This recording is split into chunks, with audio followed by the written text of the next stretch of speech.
신앙생활 할 때에도 우리에겐 맷집이 필요합니다. 여러분 동의하십니까? 여러분 한번 생각해 보세요. 우리는 매 맞는 거 싫어요. 우리는 환난 싫습니다. 우리에게 고난이 온다고요? 예수 믿는 것 때문에 어려운 일이 생긴다고요? 아이, 그러면 그만 두고 싶은 마음이 생길 때가 있어요. 복음을 전하다가 때로는 우리가 남들에게 거친 소리를 들으면 내가 왜 이렇게 살아야 되나 그런 마음이 들어요. 어제 오전에는 인도에 있는 강호경 선교사가 페이스북에 그런 글을 올렸더라고요. 같이 동역하는 인도 사람이 선교센터 그 땅을 빼앗으려고 거짓말로 법에다가 신고를 해버린 거예요. 그러니까 이제 그 땅을 찾기 위해서 강호경 선교사가 법원에 갔다 오면서 사진을 찍었더라고요. 그래도 함께 믿고 동역했던 사람이 그 선교지 땅이 뭐라고 그 땅을 빼앗기 위해서 거짓말을 해서 법원에 갔다 왔다 그러면서 후배입니다. 제가 이렇게 달았어요. 아프다 그죠? 어쩌면 그래서 우리가 이 땅에 살아야 될지도 모르겠어요 라고 했어요. 어쩌면 그들이 그렇게 거짓되고 어쩌면 그들이 그렇게 나쁜 사람들이기 때문에 오히려 선교사가 더 필요한 것 아니겠느냐 라고 제가 답을 쓴 거예요. 여러분 아시다시피 지난 6월 달에는 그 뭐 별로 큰 사고도 아닌데 접촉사고 났을 때에 분명히 여자가 운전했는데 키위가 남자가 내려가지고 조수도에 앉았을 남자가 내려가지고 경찰이 오니까 여자는 밖에서 일하다가 잠깐 나온 것이지 이 차에 타고 있지 않았다. 거짓말한 거 아니에요. 그 순간 저는 뭐 솔직한 얘기예요. 아, 키위들도 거짓말하는가? 그 정도가 아니라 내가 이 땅에서 이들을 위해서 산다고 생각하는데 내가 그래도 이 땅에서 이 젊은이들을 위해서 내가 그래도 내 마음이 늘 그곳에 있는데 야, 저들이 나에게 거짓말을 한다 라고 생각하니까 은근히 배신감 같은 것도 느끼고 속도 상하더라고요. 바울의 입장에서도 마찬가지였겠죠. 돌을 던진다. 그들이 막 분노하고 일어선다. 그럴 때 바울이 내가 왜 맞아야 돼? 떠나버리고 싶은 마음이 생길 것 같아요. 왜 우리 선교사들이 이 땅에 이렇게 살아야 돼? 왜 우리 이 한인 사회들, 이 사회에 살아가는 우리 성도들이 이렇게 어렵게 힘들게 살아야 돼? 치사하다? 막 그런 마음이 들 때가 있단 말이죠. 그런데 사도 바울의 모습을 보면, 성경에서 오늘 본문을 보면 그것이 아니라 오히려 우리가 그런 잽을 맞으면서도 환난을 겪으면서도 복음을 전하고 우리가 그래서 더욱더 그 땅에 그리스도의 이름으로 축복을 하고 우리가 그 땅에서 살아야 할 이유가 있구나 하는 것을 다시 한번 깨닫게 된다는 것입니다. 이제 본문으로 들어가 볼게요. 지난주에는 그 루스드라에서 날 때부터 안진병이 되었던 자를 바울이 고쳐준 내용을 우리가 함께 보지 않았습니까? 사람들이 크게 놀랐습니다. 사람들은 바울과 이 바나바 일행을 그들이 섬기는 신이 인간의 몸을 입고 왔다고 생각을 해서 소를 가져오고 화환을 가져와서 제사를 드리려고 했습니다. 이제 이들을 만류하고 그들에게 복음을 전했지 않습니까? 루스드라는 복음의 문이 활짝 열리게 됩니다. 조금 지나면 우리가 보게 될 텐데 이 루스드라에서 누구를 만나냐면은 우리가 잘 아는 디모데라는 제자를 루스드라에서 만나게 됩니다. 이 루스드라에서 디모데도 그 바울이 겪는 모든 것을 다 보게 됩니다. 그런데 이제 그 많은 사람들이 루스드라에서 예수를 믿고 새로운 영적인 바람이 불게 되는데 그것도 잠시뿐. 이제 비스디아 안디옥과 이고니온에서 온 유대인들이 사람들을 선동하고 그들을 충동질을 하니까 그곳 사람들이 돌을 들고 이제 바울을 치게 됩니다. 조금 전까지는 신이 인간에게 왔다고 그렇게 막 흥분하고 막 좋아하던 그들이 갑자기 그 사회가 뒤집어지면서 온 사람들이 돌을 들고 바울을 향해서 던지는 것입니다. 아니, 어저께까지는 그들이 막 은혜 받았다고, 어저께까지는 그들이 막 신났다고, 신을 만났다고 이렇게 감격했던 사람들이 하룻밤 자고 나서 사람들에게 영향을 받더니 돌을 들고 달려드는 것입니다. 여러분 생각해 보세요. 기가 막힌 일이죠.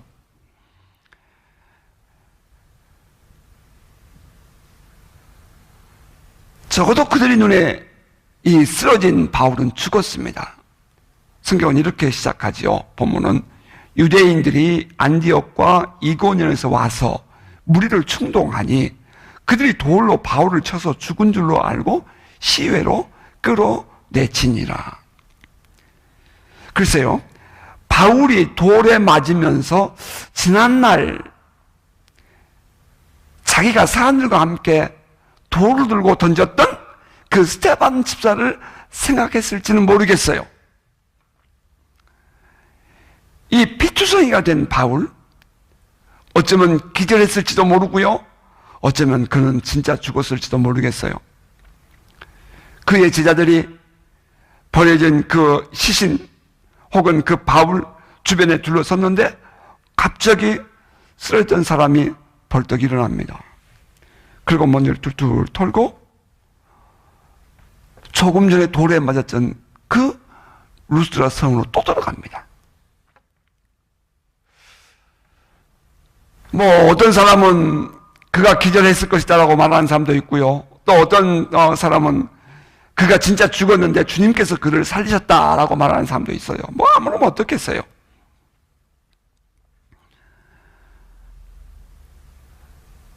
제자들이 둘러섰을 때에 바울이 일어나 그 성에 들어갔다가 이튿날 바나바와 함께 더베로 가서라고 성경은 기록합니다.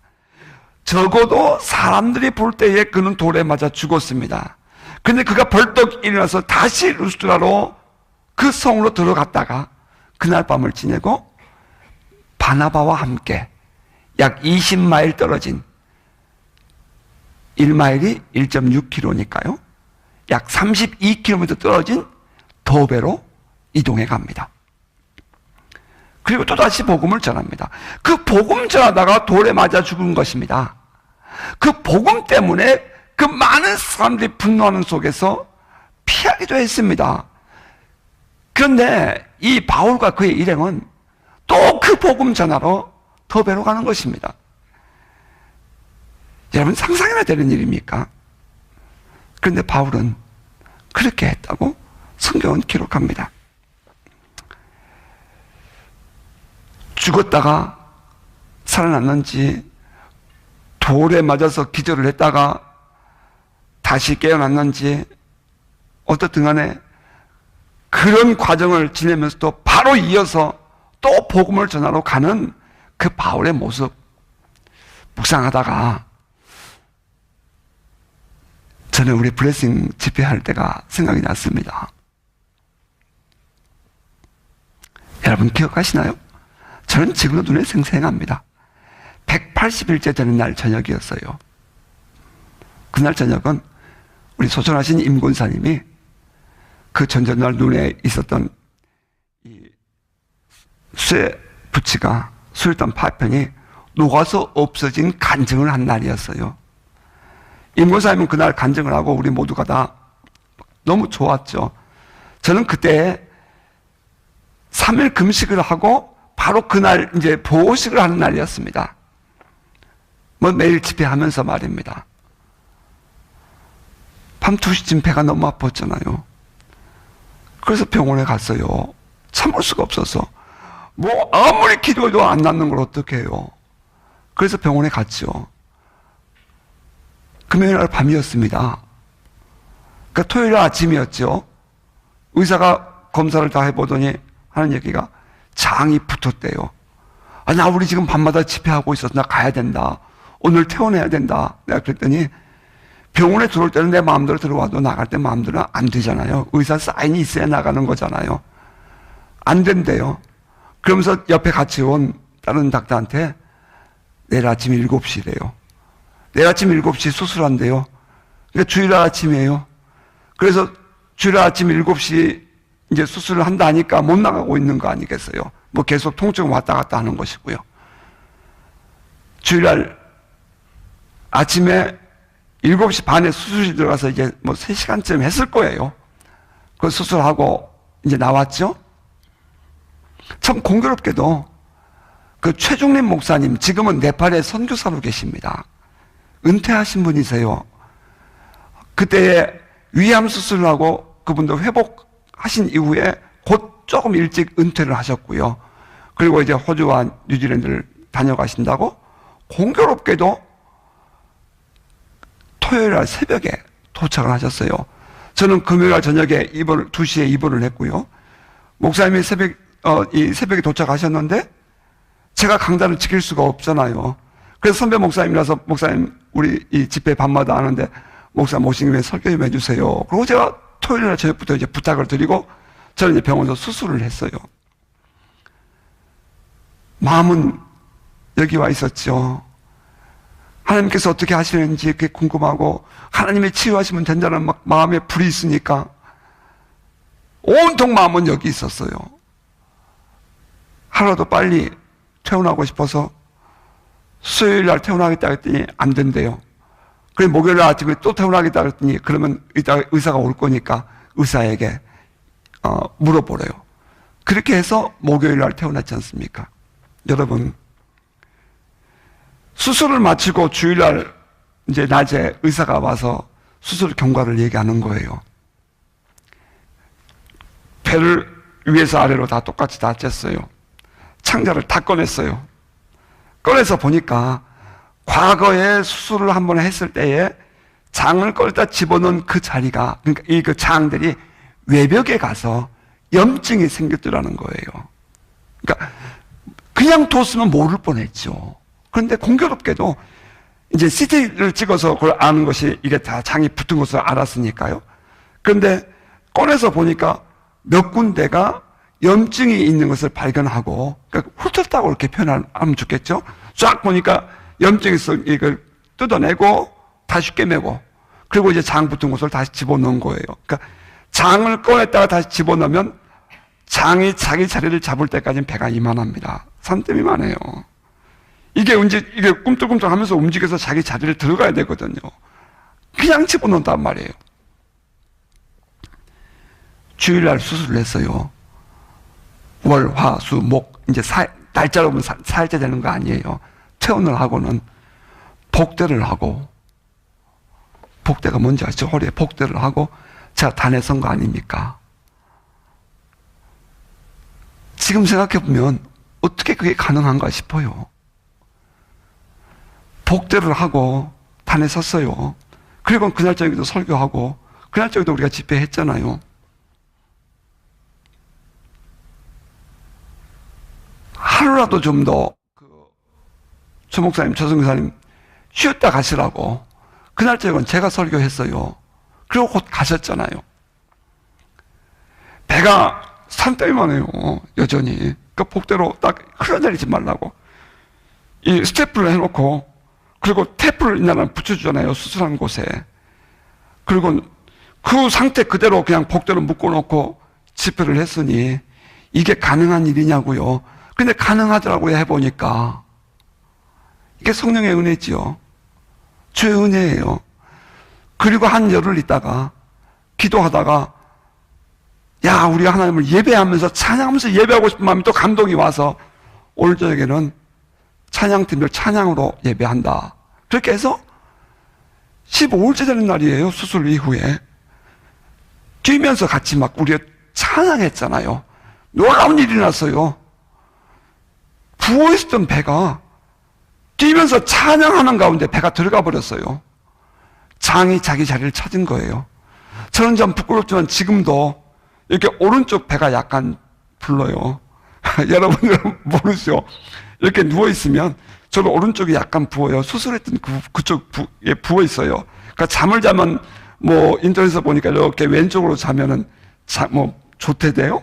심장이 이쪽에 있고 또 위가 또 이렇게 뭐 생긴 것이 어떻고 이렇게 췌장이 어떻고 설명을 했더라고요. 그런데 저는 그때부터 습관이 돼 있어가지고 이렇게 해야 잠을 자지 반대로 누우면 잠을 못 자요. 습관이 돼가지고. 그게 10년 된 거 아니겠어요 벌써? 2008년도 일이니까요. 그 부위가 지금도 이렇게 부어 있는데 그 시간 지나온 사람을 돌아보면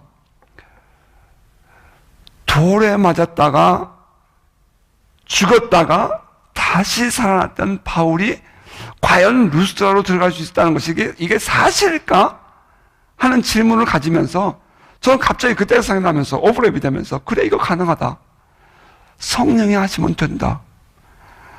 오직 한 가지 이 마음은 주님 예배하는 그 기쁨과 감격이 내 안에 있으니까 이겨내지더라고요. 이겨내져요. 여러분 생각해 보세요. 이거 지금 테이프로 붙여놓은 거예요. 테이프로 이렇게 사람을 묶어가지고. 바울이 루스드라에서 돌에 맞아 죽었습니다. 사람들은 그를 성 밖으로 내다 버렸잖아요. 그래서 놀랍게도 그가 다시 일어나서 성 안으로 들어갑니다. 그리고 또 바로 다음날 성경은 말하기를 바로 다음날 이튿날 더베로 가서 다시 복음을 전했다 이렇게 말했어요. 이튿날 바나바와 함께 더베로 가서 복음을 그 성에서 전하여 많은 사람을 제자로 삼고라고 했어요. 더베에서는 이 루스드라까지 따라왔던 유대인들의 방해가 없었던 것 같아요. 이들은 더베에서는 큰 어려움이 없이 복음을 전합니다. 그 결과 많은 예수님의 제자들을 얻게 됩니다. 이제 이 더베가 바울의 1차 선교 여행의 마지막 지점이 됩니다. 왜 이들이 더베에서 앞으로도 가지 않고 뒤로 돌아갔는지 성경은 거기에 대해서 정확하게 이유를 기록하지는 않았지만 우리는 성경을 보면 충분히 유추해 볼 수 있는 내용들이 기록되어 있습니다. 더베에서 루스드라까지 더베에서 다소로 넘어가는 그 길목에는 아까 지도에서 보았다시피 산맥이 있는데 그 산맥은 타우루스 산맥이라는 것입니다. 그 타우루스 산맥에 큰 대로 큰 길이 있어서 사람들은 그 길을 매우 많은 사람들이 오고 가는 길이었답니다. 그렇다면 바울과 바나바와 그 일행이 지금 돌에 맞아 지쳐 있고 그들이 그 많은 사람들의 분노한 사람들 때문에 주눅이 들어 있었더라면 그들이 충분히 그 길로 휙 들어가서 곧이어 안데오로 갈 수 있는 그런 길이었습니다. 그런데 그 쉬운 길을 선택하지 않고 바울과 바나바 일행이 조금 전에 돌로 때렸던 그 루스드라 성으로 돌아갔다는 것은 무엇인가 그들의 마음속에 의도가 있었다는 것을 우리가 깨닫게 되는 거죠. 그들은 왜 그랬을까? 성경은 이렇게 누가는 기록을 했습니다. 복음을 그 성에서 전하여 많은 사람을 제자로 삼고 이거 더베에서 이어서 루스드라와 이고니온과 안디옥으로 돌아가서 제자들의 마음을 굳게 하여 이 믿음에 머물러 있으라 권하고 또 우리가 하나님의 나라에 들어가려면 많은 환난을 겪어야 할 것이고 겪어야 할 것이다 하고 각 교회에서 장로들을 택하여 금식 기도하며 그들이 믿는 주께 그들을 위탁하고라고 성경은 기록합니다. 바울과 그 일행이 복음을 전할 때에 그 반대하는 사람들이 많이 있었지만 그러나 또 한편 또 그 반대편의 사람들, 다시 말하면 예수를 믿는 사람들이 참 많았다는 것입니다.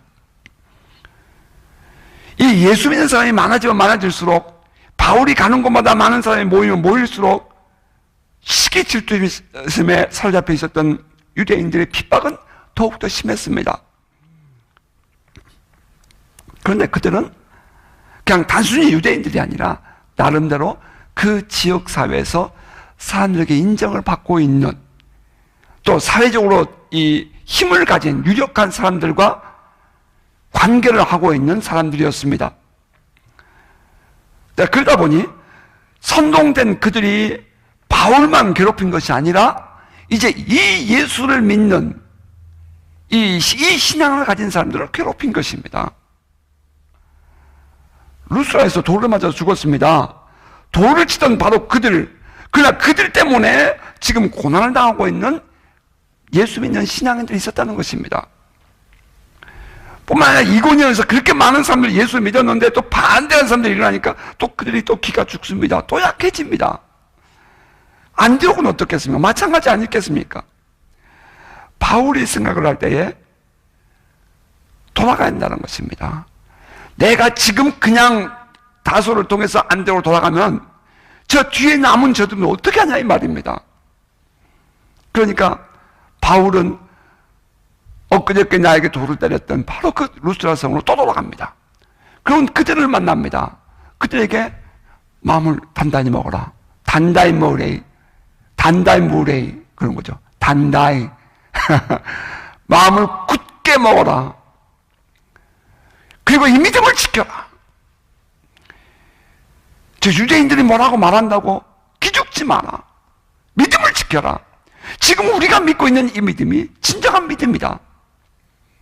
이것이 오라. 그리고 하나님 나라에 들어가려면 환난을 겪어야 해.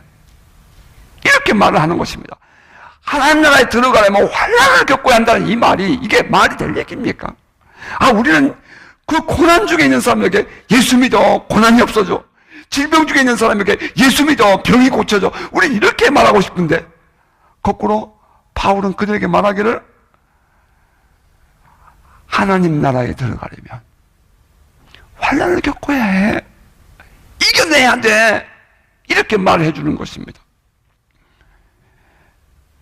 그러니까 바울이 지금 그 돌에 맞아 죽었던 그 루스드라로 돌아가고 그렇게 분노하고 있는 이고니온과 안디옥으로 돌아갈 수, 그 비스티아 안디옥으로 돌아갈 수 있었던 근본적인 이유가 뭐냐면은 무엇 때문에 그가 그렇게 돌아가냐면은 하나님 나라에 대한 가치를 알기 때문입니다. 하나님 나라가 무엇이기에, 하나님 나라가 무엇이기에 그 환난도, 그 고난도, 그 역경도 내가 지불하고 감당해야 할 것인가에 대한 그만한 자신감과 그만한 확신이 그 안에 있었다는 것입니다. 그러니까 바울이 중요하게 생각한 가치가 뭐예요? 하나님 나라예요, 하나님 나라. 여러분, 우리가 이 땅에 살면서 신앙생활을 하면서 그 하나님에 대한 가치를 모르면 이제 보이는 것을 평가하는 거죠. 우리가 느끼는 것을 평가하고 남들이 나를 어떻게 인정해 주는가 그것 가지고 평가하는 거예요. 그거 아니잖아요. 바울이 뭐라고 말했어요? 하나님 나라에 들어가려면 이라고 했다는 거예요. 여러분, 우리가 끝까지 우리의 믿음을 지켜서 하나님 나라에 모두가 다 들어가는 은혜가 있기를 주의 이름으로 축복합니다. 그렇다면 이 하나님 나라가 뭐냔 말이에요. 죽어서 가는 천국을 말한 거예요? 아니에요. 예수 그리스도께서 이 땅에 오심으로 말미암아 회복하신 하나님 나라는 예수께서 이 땅에서 드러내신 하나님의 통치는 하나님의 능력과 권세와 그 하나님의 다스리심은 계속해서 이루어져 가고 있고, 그러나 아직은 아니다는 것이잖아요. 우리 예수님이 다시 오시면 이제 이 세상의 모든 어둠의 세력들은 물리치고 하나님의 통치를 이루실 것입니다. 우리는 그것을 완전히 완성하셨다라고 말합니다. 지금 우리는 그 과정 속에 아직도 우리는 있는 거예요. 과정 속에 있다는 것은 하나님 나라가 이미 임했는데 아직은 완성되지 않았다. 그럼 그 가운데 있는 거예요. 그렇다면 루스드라에서 안진병이 일으켰어요. 여러분, 루스드라에서 태어날 때부터 안진병을 일으켰어요. 이것은 곧 하나님 나라의 통치를 드러낸 것이거든요. 하나님 나라가 임했을 때 일어나는 좀 맛보기? 아니, 맛보기는 아니죠. 지금 하나님 나라가 확장되어져 가고 있는 거죠.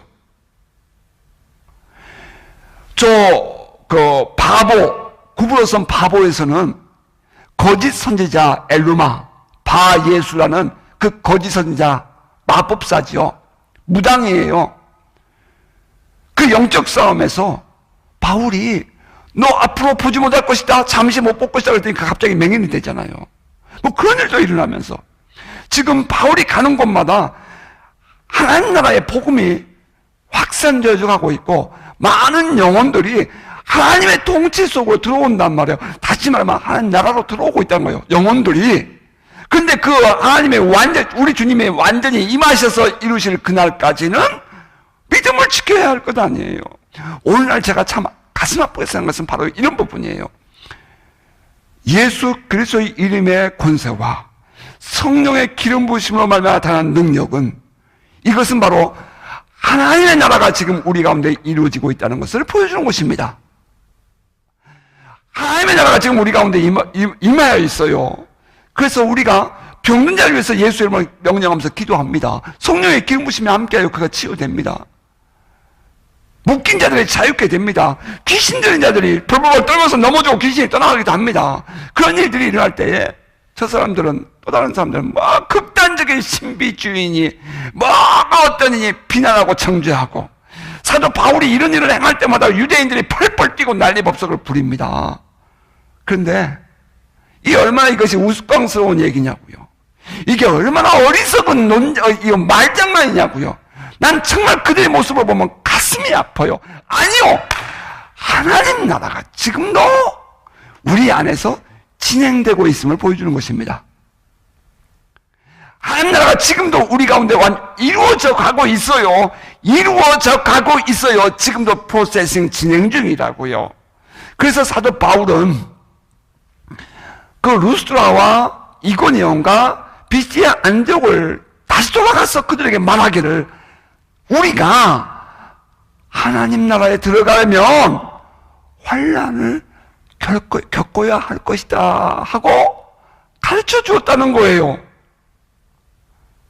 환난이 뭐예요? 그들이 만나는 환난이 유대인들과 또 다른 그 유력한 이 이방인들의 분노 아니겠어요?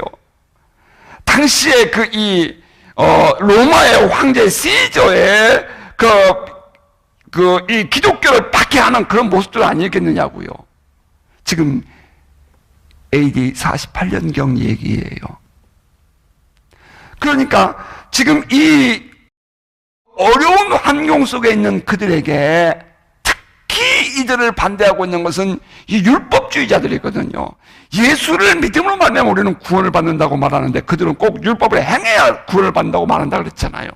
그러니까 율법을 행해야 구원을 받는다고 말하고 있는 저들이 뭔 소리 하고 있어? 예수께서 모든 거 다 이루었어. 그러면 우리는 그분을 믿음으로 용서를 받고 믿음으로 우리는 화해를 해, 하나님과. 그래서 우리가 구원받는 거야 하는 그 말을 들으면서 그들이 분노하는 것 아니겠느냐고요. 근데 사실이잖아요. 그게 사실이잖아요. 그 복음을 증거할 때마다 성령은 역사했고, 그 복음을 전할 때마다 하나님의 영광이 드러났잖아요. 다시 말하면 하나님 나라가 지금 확장되고 있는 거예요. 하나님의 나라는 예수 그리스도의 이름의 권세와 성령의 기름 부으심의 능력으로 우리 안에 계속해서 드러나고 있고 드러나야 합니다. 우리는 그런 모습을 보면서 하나님 나라가 이루어져 가고 있구나. 이미 임한 하나님 나라가 더 왕성하게 드러나고 있구나. 언제 이루어집니까? 예수님이 다시 재림하실 때, 파루시아 재림하실 때에 이제 어둠의 세력들은 완전히 무종에 들어가고 이 세상에 새 하늘과 새 땅이 이루어지는 것입니다. 그때에 들어가기 위해서 우리는 환난을 겪는 것입니다. 맷집이 필요해요. 맷집이 필요하다고요. 기죽어서는 안 된다는 말이에요. 때로는 당당하게 싸울 수 있는 우리가 되어야 된다고요. 성경의 용어를 보면 강하고 담대하라, 하나님께서 이렇게 말씀하셔요. 여호수아에게 말이죠. 강하고 담대하라 이렇게 말씀하셔요. 맞아요. 여러분, 우리 안에 이 강하고 담대한 믿음과 마음의 굳건함이 있기를 주의 이름으로 축복합니다. 바울의 마음에 그들을 생각하니까 너무 안타까운 거예요. 지금 바울은 그나마 그 모든 과정을 겪고 와서 여기까지 와서 마지막에는 그런 어려운 일도 겪었지만 뒤에 남아있는 제자들을 생각하니까 도저히 앞으로 못 가는 거예요. 도저히 이들을 그냥 버려두고 갈 수가 없어요. 쫓아가서 그들에게 마음을 굳게 하라. 너희들 믿음을 지켜라. 우리가 환난을 만나지만 우리가 하나님 나라에 들어가기 위해서는 환난도 만나야 된다. 이겨야 된다. 그렇게 격려하고는 바울은 그냥 지나가 버린 것이 아니었어요. 그들에게 교회 공동체를 세워주고 가요. 조직이 없었어요. 그때는 아직까지 교회가 조직이 없다고요. 교회라는 이름은 있었어요. 에클레시아.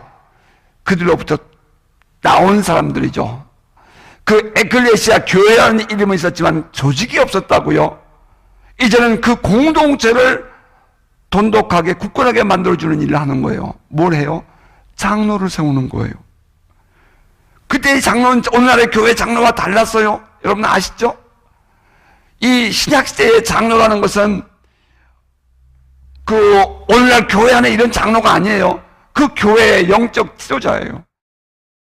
전체를 다 아우르는 영적인 지도자고, 또 이 신앙적으로도, 또 이 정신적으로도, 또 연령적으로도 모든 면에서 모든 성도를 품을 수 있을 만한 그런 이 영적인 지도자, 리더십이었어요.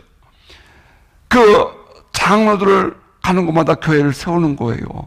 그래서 교회를 조직을 만들어줘요. 그래서 교회가 그럼 튼튼하게 일사불란하게 이 영적 싸움을 해가면서 성장해 가도록 배려를 해주는 거예요. 그러면서 뭐라고 얘기한 거니? 교우들에게 지금까지 우리가 믿었던 바로 그 주님을 굳게 믿어라. 우리가 지금까지 가졌던 이 신앙을 굳게 붙잡아라. 이렇게 얘기를 해줘요. 그리고는 바울은 이제 그 길을 떠나오는데 마음을 푹 놓고 떠납니다. 왜? 그들을 주님께 맡기고. Paul and Barnabas committed them. 그랬어요. Committed Lord, committed them to the Lord. 그들을 주님께 맡기고. commit라는 단어가 뭔지 여러분에게 설명드렸었죠. 결혼식 할 때 처녀와 총각이 결혼하는 그것을 commit라고 한다 그랬어요. 처녀가 총각에게 나의 모든 인생을 맡기는 것이고, 총각이 처녀에게 나의 모든 삶을 함께 하는 거예요. 그게 커미션이에요. 성경에서 바울이 그들을 주께 막 위탁했다라는 단어를 썼는데 그 단어가 committed라고 했어요. Paul and Barnabas committed them to the Lord. 주님께 그들을 완전히 시집보내는 아버지처럼 말이에요. 저 젊은 청년에게 내 딸 보내주는 것처럼 바울이 주님께 이 성도들을 다 맡겨는 거예요. 그리고 나니까 이제 마음이 편히 가라앉았어요. 그리고 나니까 이제 바울이 그 길을 쭉 내려가게 되죠. 어떤 사람들은 그 본문을 가지고 제자 훈련했다, 혹은 이 교회 교육이 어떻다, 이런 얘기들 많이 해요. 물론 필요해요. 그렇게 이해할 수도 있어요. 확대 해석하면. 그러나 지금 여기서 강조하고 싶은 것은 바울이 제자 훈련하려고 그거 돌아간 것이 아니란 말이에요. 불안해하고 있는, 지쳐있는 그 성도들을 격려하고 위로해주고 교회를 세워주기 위해서 돌아갔단 말이에요. 교회를 사랑하는 바울의 마음, 성도들을 사랑하는 바울의 마음, 어떻게든 이 사명을 감당하고 싶어하는 그 바울의 마음이 이 본문에서 느껴지는 거죠. 바울이 저 비스디아 안디옥까지 가면서 그 일을 하고 쭉 내려와서는 버가로 가요. 근데 버가에 가서는 그런 사역을 했다는 얘기가 없어요. 왜 그렇죠? 왜 그들에게 마음을 든든히 하고 굳건히 하고 믿음을 지켜라, 왜 그런 말 안 했죠? 버가에서는 환란이 없거든요. 거기서 환란이 없었어요. 그러니까 오히려 전도를 해요. 그러니까 환란이 있는 그들에게 마음을 굳게 하라, 믿음을 지켜라, 그리고 이 환란을 이겨내라, 그렇게 해줬던 거예요. 그리고 이어서 이제 버가에 갔다가 다시 쭉 내려와서는 아탈리아로 내려가서 배를 타고 쭉 이제 안디옥으로 들어가게 됩니다. 실루게를 지나서 안디옥으로 들어가게 됩니다. 자, 마지막 부분, 이제 그의 마지막 선교 부분 우리가 함께 묵상하고 말씀을 맺을게요. 여러분 다 같이 성경을 가지고 계시죠? 27절, 28절 함께 같이 한번 읽어보겠습니다. 27절 28절입니다. 그들이 이르러 교회를 모아 하나님이 함께 행하신 모든 일과 이방인들에게 믿음의 문을 여신 것을 보고하고 제자들과 함께 오래 있으니라. 안디옥에 돌아와서 제자들과 함께 다 성도들이 모였어요. 모였는데 사도 바울이 보고를 하는 거예요. 두 가지를 보고를 해요. 하나님이 함께 하신 일과, 하나님이 함께 하신 일과, 그죠? 하나님이 함께 행하신 모든 일과, 두 번째는 하나님께서 이방인들에게 믿음의 문을 열었다는 것이었습니다. 우리 성경에는 그냥 주어가 저 앞에 있으니까 안 보이는데 그 주어는 He예요. 주어는 하나님이에요. 하나님이 이방인들에게 믿음의 문을 여셨다 하는 두 가지였습니다. 우리 같으면 루스드라에서 돌에 맞았는데 너무 힘들고 아팠거든. 뭐 그런 얘기 할 것 같아. 사람들이 분노하고 이고니온에서 막 사람들이 그 온 도시 사람들이 다 회장에 모였어. 와! 이런 소리 할 것 같아. 그런데 아니죠. 바울의 관심은 거기 없어요. 바울의 관심은 하나님이 하신 일이었어요. 바울의 관심은 하나님이 하신 일이라고요. 하나님이 함께 계시며 행하신 일이었어요. 하나님이 함께 계시며 행하신 일이 뭐였죠? 우리 많은 일들을 우리는 설명할 수 있어요. 제가 쭉 설교 전에도 지도를 보면서 설명드렸고 또 설교 중에도 설명을 드렸어요. 바보 섬에서는 영적 무당과의 싸움에서 이기고 그를 맹인을 만들면서 영혼을 구원하는 일을 하셨고요. 그리고 쭉 올라와서 저 비스티아 안디옥에서는 설교만 했는데 많은 사람들이 모여가지고 막 너무 흥분하고 감격했고요. 다음 주에 또 이 설교해달라고 또 그렇게 얘기했다고 사람들이 모였다고 그랬고요. 또 이고니온에 가서는 사람들이 복음을 전하고 예수를 믿게 되는데 반대하는 사람들이 일어나니까 더 오래 있으면서 그들에게 결국 이겨내고 영적으로 승리하면서 복음을 전했고요. 루스드라에 가가지고는 안진뱅이가 일어나는 그런 기적을 또 체험하기도 하고요. 그런 놀라운 일이 일어나니까 더 반대하는 세력들이 막 강하게, 항상 그래요. 빛이 강하면 어둠은 강하게 마련이에요. 빛이 강하니까 어둠이 더 일어나는 거죠. 돌로 때려 죽여버리죠. 그렇게 했더니 하나님이 나를 건져주셨다 이렇게 얘기를 하잖아요. 그러니까 그런 많은 하나님의 행하신 일들을 막 간증을 하는 거죠. 하나님이 이런 일을 하셨어. 하나님이 이런 일을 하셨어. 그들이 내가 돌에 맞아 이렇게 막 쓰러졌을 때 다 흩어질 줄 알았더니 아니야. 오히려 그런 사람들이 더 많은 사람들이 일어나는 것을 봤어. 야, 하나님께서 하셨어. 하나님께서 하셨어. 이렇게 간증을 하는 거예요. 사도 바울의 그 편지 디모데후서 3장 11절에 보면 사도 바울은 디모데에게 그런 말도 했잖아요. 내가 비스티아 안디옥과 이고니온과 루스드라에서 그 박해를 받을 때 너 그때 기억하지? 너 그때 그거 알잖아. 실제로 그때 있었거든요. 너 알잖아. 그때 하나님이 나를 건져주신 것, 주께서 나를 건져주신 것 너 알지? 이렇게 편지를 보내요. 여러분, 예수를 믿고 우리가 복음 안에 들어가 놀라운 하나님의 영광과 권능을 우리가 누리고 있을 때에 환난이 없어지고 고난이 없어진 게 아니에요. 반대 세력이 없어진 게 아니에요. 오히려 반대하는, 영적으로 보면 말이에요. 반대하는 어둠의 세력들은 더 기승을 부립니다. 그때에 누가 우리를 건져주어요? 하나님이 우리를 건져주신 것입니다. 안디옥에서도 이미 돌에 맞아 죽을 뻔했어요. 도망했어요. 그때는 하나님이 도망가도록 길을 열어주신 거예요. 이고니온에서도 충동된 사람들이 일어나서 막 달려드니까 그 사실을 주변 사람이 듣고 바울에게 알려줘요. 그래서 도망가요. 그 도망을 갔는데 실은 바울은 그것을 뭐라고 표현했냐면 주께서 나를 건져주신 거야 라고 표현했고요. 이제는 하나님이 그것도 안 해줘. 이제는 그렇게 알려주지도 않아. 그래서 돌에 맞아 죽어요. 그래서 돌에 맞아 쓰러졌지만 주님이 건져줘서 내가 다시 살았다라고 말을 하는 거예요. 하나님의 행하신 일이 아니겠어요? 우리의 모든 삶을 통해서, 여러분, 우리의 모든 삶을 통해서 드러나야 할 것이 있다면 그건 오직 하나, 하나님이 은혜로 베푸셨어, 하나님이 하셨어 하는 간증이기를 주의 이름으로 축복합니다. 가는 곳마다 이방인들이 예수를 믿어요. 생각지 않았던 사람들이 예수를 믿는 거예요. 여러분, 우리 주변에서 우리가 많은 영혼들을 우리가 구원하기 위해서 몸부림을 쳐요. 그래서 그들이 예수 믿게 되었을 때에 여러분, 우리 안에 그런 마음이 있기를 바라요. 주님께서 은혜로 저를 구원하셨어. 저의 문을 열어서 주님께서 저 영혼을 사랑하시기 때문에, 당신을 사랑하기 때문에 당신을 건져주신 거야.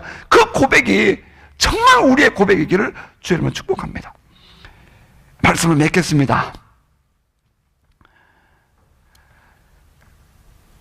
저는 이 말씀을 보면서 솔직한 고백이에요. 참 부끄럽다 하는 생각을 갖게 되었습니다. 솔직한 고백이에요. 참 부끄럽다. 예수 그리스도의 복음에 사로잡혀서 온전히 헌신되어 살아가는 바울의 모습이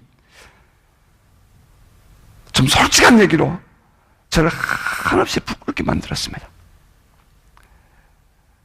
그리고 환난을 겪으면서도 결코 흔들리지 않았고 아주 담대하게 앞으로 나아갑니다. 아, 내 안에 영적인 맷집이 없었구나. 내가 너무 유약했구나. 너무 곱게만 살았구나. 내가 너무 그냥 좋은 것만 내가 하나님께 바라보고 있었구나 하는 부끄러움을 고백했습니다. 우리는 흔히 박해가 없기를, 환난이 없기를 바라지만 그는 오히려 그 박해와 환난 속에서 자기를 건져주시는 주님을 의지하고 앞으로 나갔습니다. 이게 얼마나 멋있습니까? 누가 이들의 가는 길을 막을 수 있겠습니까? 그러면서 그는 성령의 나타나심과 능력으로, 고린도 교회에 보낸 편지에서 그가 고백했던 것처럼 성령의 나타남과 능력으로 그 복음을 전하고 가는 곳마다 지치고 두려워 떨고 있는 그들을 격려하면서 성령의 은혜를 그들에게 전해주고 함께 주님께 의탁하며 살아가는 이 사도의 모습이, 아, 참 나는 너무나도 바보처럼 많은 시간을 낭비했구나 하는 고백을 갖게 했습니다.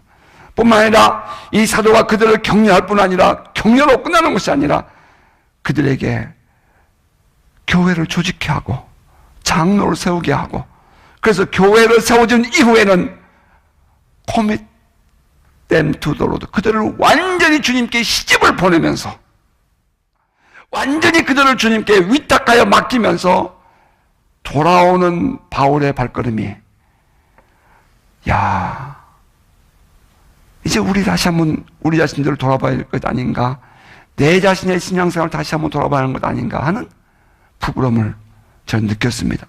여러분 어떻습니까? 하나님 나라에 들어갈 때까지, 하나님 나라에 들어갈 때까지 끝까지 믿음을 지키며 이 성령의 역사 속에서 예수 그리스도의 복음을 전하는 참된 예배자가 되고 싶지 않으십니까? 그냥 교회만 왔다 갔다 하는 그런 예배자가 아니라 말입니다. 오늘 이곳에서 역사하신 성령님, 오늘 이곳에 우리와 함께 계신 그 하나님, 그분으로 인해서 기뻐하고 감격하면서 주님 사랑의 포로가 되어 살아가는 우리 그런 신앙이 되고 싶지 않으십니까? 여러분, 바라기는 오늘도 우리와 함께 계시는 살아계신 하나님을 신실하게 믿고 의지하고, 또 어떠한 환경 속에서도 믿음을 굳건하게 아주 신실하게 지켜가는 이 바울처럼 말입니다. 또한 그의 일행처럼 우리 모두 성령꾼들, 성령의 사람들, 성령으로 새롭게 지어진 여러분 되시기를 주의 이름으로 축복합니다.